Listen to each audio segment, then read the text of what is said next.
Tang semua ada reti. Nasuh aku bergedek jangan penghidup diri. Sebab aku, penghidupku dah ada reti ke. Tidak tinggal kejaku, tak tertitiak ke ajar dari aku. Sikit mati.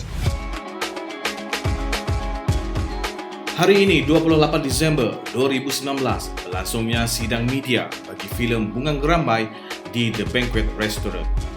Filem yang berbahasa Iban ini diarahkan oleh Datuk Robin Lai. Jom kita intai sidang media filem Bunga Gerambai. Saya dimaklumkan untuk filem Bunga Gerambai itu adalah first filem Iban moden. Mungkin boleh explain sedikit. Ada banyak filem yang telah dibuat mengatakan itu adalah filem Iban. Tetapi prinsipal language dia masih lagi dalam bahasa Malaysia. Okey, kenapa saya kata filem ni adalah first Iban film in history? Okey, saya gunakan semua artis adalah pure Iban dari Sarawak. Uji pedak dunia orang. Dunia Tuhan ada penghujung, jangan mati.